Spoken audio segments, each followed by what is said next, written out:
Okay, so this is what your radiator will look like when you disconnect it all. I've got there's the connection down here on the bottom there, right there, connected right down here, and this one here, this here, connected right up here, along with the horn, which I've taken out and got up here right now. The bolt went right through that. That held your horn in place in front of your radiator. And so, I mean, this thing is just hanging here. And if you're new to this like me, I had no idea, but that second hole over there actually just shoves off. So from this side, I just had to shove the radiator that way for it to come off a little pin. I'll show you on the other side here. Let's see if you can see it.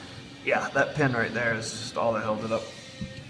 And then otherwise, I disconnected the fan here just a little bit so it could, it could move. This little wire here, well, not wire, piece of plastic, or not plastic, flexible metal, there we go. It's metal, it's bendy. I had to bend that out of the way to get the electricals out of the way so this thing could fall down a little bit. And that left me room to get at the 3 cylinders that are farthest from us now. I haven't done this one yet. I think I'm going to need to take off the ductwork on this side and go through on the top to get that. But yeah, just... Okay, so one other little trick I learned from a coworker of mine actually is to, this is a piece of 7/16 OD 5/16 ID, I think. Actually, I'll give you the print legend right here.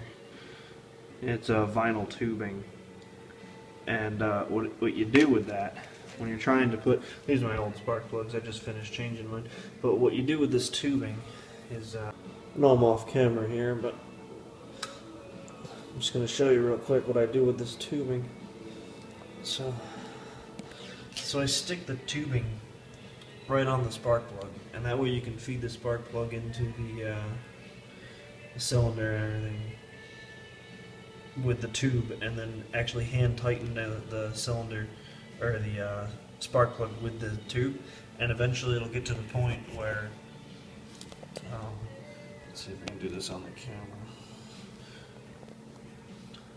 It'll get to the point where, well, whatever, I can't do it on camera.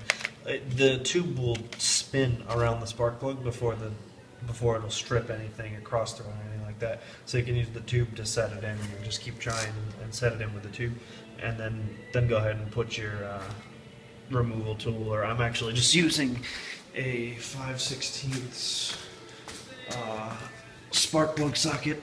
I went and just picked one up, like I said, or sorry, not 5/16, 5/8, and it's got the little rubber gasket in there,